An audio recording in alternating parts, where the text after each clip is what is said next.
A very common thing that people ask me about is how to get the dog to approach the door in a calm way, or at least in a friendly way. Mainly just stop charging the guests as they enter the doorway. I think especially for any of my clients that go into more advanced training, which generally is 6 or 10 sessions, we'll incorporate this at some point in time. Now, what this is the process of it is actually a combination of things. We do is we end up doing what's known as station training. So station training is when you get an animal to go to a location or onto a thing, usually to sit. In Zoo World, we would get animals to walk up onto scales, for example, to get weights easily.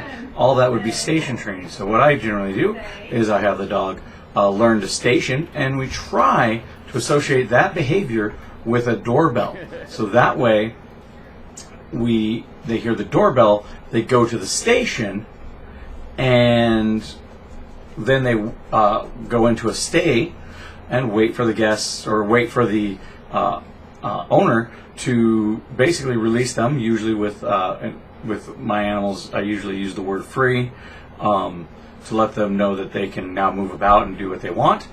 Sometimes they still will charge a little bit, but it's always in a much more controlled way. That initial energy of somebody walking through the door has subsided, and sometimes they might in fact actually prefer the reward that the owner has over the guest. Now, to get this to be trained, we do the stationing, we do the stay, we find some location or an object for them to, like a bed is really handy to have if it's in the room with the door. And then we get the dog to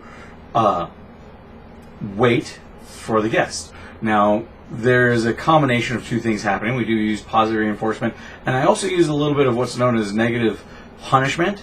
But what it is the dog wants to see the person on the other side of the door. So when we start learning this behavior, if they break their stay, because I want them to stay in that stay position, so the behavior I don't want is them moving to the door, what I will do is I will literally push the guest out, slam the door in their face, and the dog doesn't get to see the guest. That is not what the dog wants. The dog wants to say hi to them. So I'm taking away that thing that the dog wants. I'm taking away the person. So usually when we're practicing this, it's with people that know what's going to be happening, and we practice it over and over again. Eventually you practice it with the family first, and eventually they get used to the family. Then you try with some friends, have them come over and try it over and over again until they get calm with that. And then you just have certain friends and family, and you go, hey, every time you come over, we're going to go through this exercise so that it becomes routine and the dog understands what's going on. So we do these behaviors as I've been showing over and over again in this video until the dog is completely staying with no matter what the guest. I had the first one that I mentioned, Coda, their owners, they put actually a treat container next to the door so that every time they could do that whole behavior, and they'd always have that reward ready and handy for when anybody came over.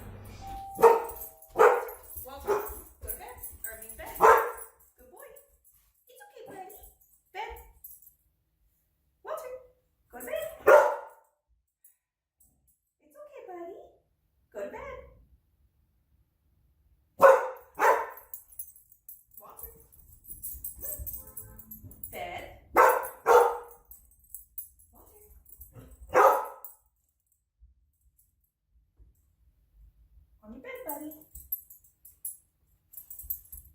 Walter. Let's go. Bed. Bed. It's okay, buddy. Walter. Who's that good boy? Bed. Good boy. Good boy, buddy. Stay.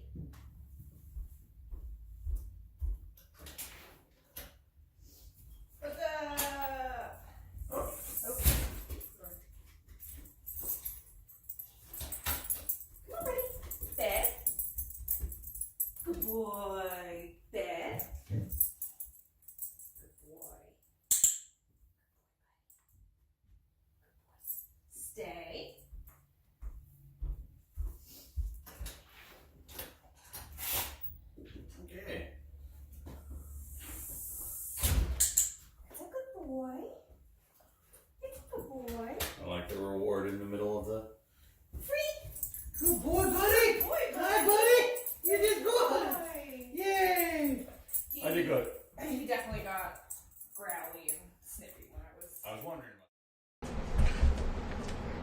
Now, earlier in this video, I mentioned that this behavior of kind of good greeting at the door tends to be later on. Usually, it's more advanced training, 6 sessions or 10 sessions, and the reason for that is if you're doing it, actually combining a whole bunch of things of the fundamentals that we usually cover in the first 3 to 6 sessions, depending on the learner and how well everyone's doing their homework. And we need to incorporate all of those little pieces to incorporate the full behavior of sitting and waiting by the door, or way away from the door until they're allowed to say hi to the guest.